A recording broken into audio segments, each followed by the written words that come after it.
Have a look. Let's have a look. Into Dark PTS Phase 2 patch notes. This is just PTS Phase 2. There could still be changes before the new season launch. I imagine these are pretty much locked in now, though. Contents. Where are we for that? Dark Zones. For PTS Phase 2, the Dark Zone structure still revolves around 3 rotating rule sets. Classic, Toxic, and Balanced. This phase is mainly about seeing how each Dark Zone variant feels, if the rules are clear and the rewards feel worth it, how the updated weapons and gear affect PvP, and how the overall experience comes together. The PvP balance pass applies across all PvP environments, including Conflict and all Dark Zone variants. More details are available in the global PvP balance section below. A Dark Zone vendor overall has also been added with updated inventories, new caches, and rebalanced DZ currency costs. We'll check all that when the season goes live, really. Dark Zone rotation, classic Dark Zone, so be standard, PvPvE risk versus reward gameplay, Rogue Protocol active, Shading Expertise active, Global PvP balance active, Toxic Dark Zone, seasonal PvE survival and cooperation, Rogue Protocol disabled, Shade Expertise active, Global PvP balance active. Balanced Dark Zone, competitive skill-based PvPvE active, Shading Expertise disabled, Global PvP active. Dark Zone variants. Classic Dark Zone remains the baseline PvPvE experience with normalization, Shade Watch expertise progression, rogue protocols, and periodic invasions active. Toxic Dark Zone remains a seasonal PvE focused variant with rogue protocols and friendly fire disabled. Toxicity builds over time and can be managed through surge active modifiers, safe houses by leaving the zone. Even though Toxic Dark Zone is PvE focused, it's still part of the wider Dark Zone experience. Global PvP balance also applies here, so players can create builds around the same PvP rule set used in other Dark Zones. The goal is to make the jump between PvE and PvP variants feel less abrupt, without requiring a full build rethink. Okay. So the global PvP balance will apply. Interesting. For Phase 2, several changes have been made. Landmark chests now drop sample canisters as contaminated cache items. These work like regular contaminated items and must be extracted.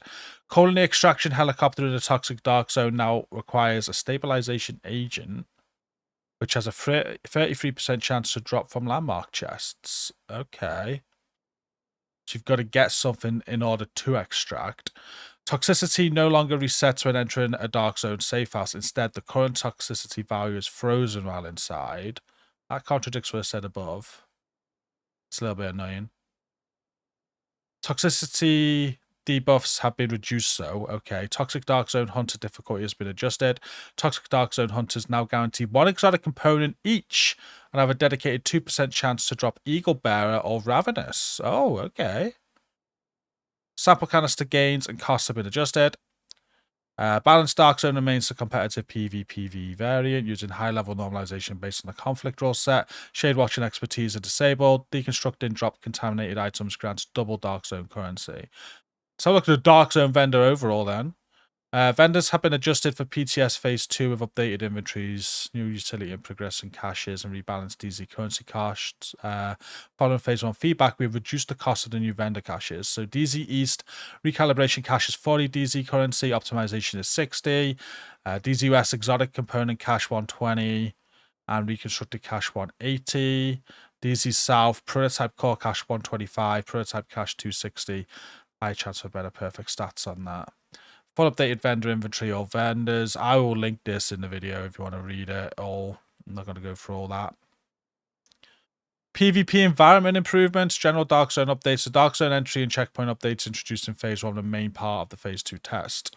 So checkpoint turret damage scaling is to help prevent checkpoint containment. Entrance turrets now do additional direct health damage to hostile agents within range. Turrets inflict an additional 4% direct health damage on top of the standard base values. Entry invulnerability window. You have 5 seconds invulnerability window immediately after entering a Dark Zone. This gives players a short moment to load in, check the surroundings, decides the next move before they take damage. This ends early if the player moves or fires their weapon. Global PvP balance. The first balance pass focuses on currently active weapon and gear talents across conflict and all Dark Zone variants. The goal is to reduce mandatory must-pick options and give more builds a chance to compete. This is part of a wider multi-phase effort. Future updates are planned to look at skills, attributes, status effects, and other PvP areas. Following Phase 1 feedback, we made another pass on the PvP balance list. This includes some further tuning for damage talents, status-based talents, armor repair, and bonus armor options, support focus builds, etc. We also revisited a few special items like Strikers, Cavalier, Core Strength, Negotiated, Dilemma, Ongoing Directive, the Bighorn, Striga, Backfire, Pestilence, and many more. Got a dedicated balance list here. Again, you can go and read all that if you want to. When reviewing these changes, please look at a wider PvP balance picture rather than focusing on one talent in isolation, which I think most people are doing. Some people think this is going to PvE as well, these changes. They're not. They're not.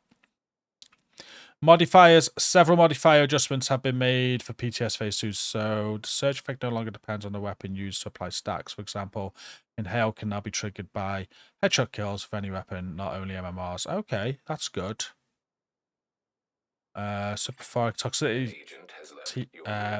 toxicity now only increases when Superphoric applies to Sorin through its own effect instead of increasing on every hit. Plague Doctor, it now affects health only instead of health and armor. Active and hostile modifier values have been adjusted across, so I have to just do that when the season comes out. Escalation, several reward and economy updates have been made for Phase 2. There we go. Escalation, I'm interested in this one. More so. So rewards. Escalation completion rewards now grant 1+ exotic component for each escalation tier starting at tier 5. That's awesome. So that means 5 will be 1. Then 2, 3, 4, 5. Hang on. Yeah, 5. That'll be 5 exotic components for tier 10. Not bad. Prototype targeted loot drops have been added back to escalation chests. Let's go. I like that. Escalation tokens. The escalation token economy has been adjusted to better reward group leaders and make the overall flow less punishing. Gotta look at 10s. So cost is going to be 80 to go into a tier 10. Leader reward would be 102. So you're going to get 22. Profit and the group 11. Currently the group gets rewarded 25. The leader gets 7. So they've kind of nerfed the ones running. But the leader now gets 22. Happy with that. Requisition vendor. Escalation requisition vendor prices have been updated to match the new token balance. So random proto cash will be 10. Gear prototype 20. Weapon 20. So they've been doubled. New gear weapon talents. The following adjustment have been made since PTS Phase 1. You can read that if you want to. So this is all the new stuff.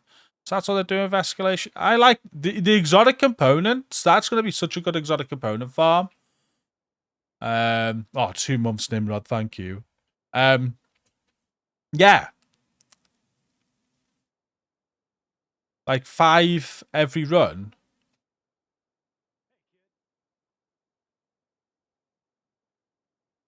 I like that. Additional updates. Prototype gear. Prototype core cost for upgrading prototype organs has been increased. Maximum 1 out item now costs 46 prototype cores, up from 31. Oh, okay. So just when you're upgrading it. Okay, I'm not bothered about that. Retaliation. A new threat may now ambush you during retaliation. Stay alert. Ooh. What's that? Hunters? What's that? Kind of want to get on the PTS to check that out. PTS only. During the test, all modifiers will be unlocked from the start. And that's it. If feedback is important during this phase of the PTS, make sure you join the Discord to share it. It looks like they've reined in a little bit with escalation. How much they've gave out. And now I think a lot of this might also be because the chests. Because we're now going to get prototype from chests again. So your cores are going to increase on a whole because of that. We've seen when it came out and is broken how many prototypes we got from chests. So if it's dropping similar to that, you are going to get a lot more cores. They've only... Like we were chatting in stream earlier about this. I think at this point, you're never going to keep everyone happy. I was very happy with Escalation when it came out. I appreciate that they had to make it a lot more fairer, though. They did that, and they did it again. And I think it's just like the third or fourth update to Escalation now. I think at some point we've just got to say it's done. Hopefully people are kind of happy with this. I think they're going to be seeing that as a nerf maybe. But that's not that bad. The container protos are going to be very nice. And increasing the people aren't going to be happy about that. Increasing the cost for the caches. But again, you're going to be getting more protocols now anyway through the containers. So that should be a fair adjustment. It's just the up in the I forgot where they put it. But they said they're going to prototype target. No. They're going to adjust when you're upgrading it to 10, it's going to cost more cores. Now I don't think that's that bad. I think the last thing they could do is maybe reduce the cost of re-rolling augments. Maybe go, I've said this for a while, from 25 to 16 or something. Or even 10. Some people's RNG on augments is terrible. I think that's the only other thing I would amend. Quite happy with Escalation's that. Yeah. That's all in the PTS now. It's live now. You can play it. I'm guessing it ends Monday. We're not going to get a chance to get on the PTS Phase 2. We're too busy just playing the game and farming right now. But I can't wait for the new season. The new season must be around the corner. I think like a week or two away probably at the end of stretch goals. So I can't wait to get stuck in and really give this all a proper go. I'm excited for the new season. Kind of excited for the new modifiers as well and how they're going to affect our 10 escalation farms because we've got very used to this 135% headshot damage. That's going to go next season. So I imagine our escalation farms going to be a bit more difficult even though we're going to get damage to armor and stuff. But yeah, excited for the new season. Loving the game. No complaints. I wouldn't even know where to begin with the amount of different opinions they're getting on stuff like Escalation. But yeah, there's a lot of people in the community not happy with it and things like that. I think they're trying to find some sort of happy medium. But I say move on from Escalation. I can't wait for the next piece of content. Survivors coming at some point. Central Park DLC, just a brand new season in general with PvE, Dark Zone. Lots to look forward to. Excited for the new season, guys. And there might still be some amendments made before it goes out. There's still a couple of weeks. That's why this PTS is live.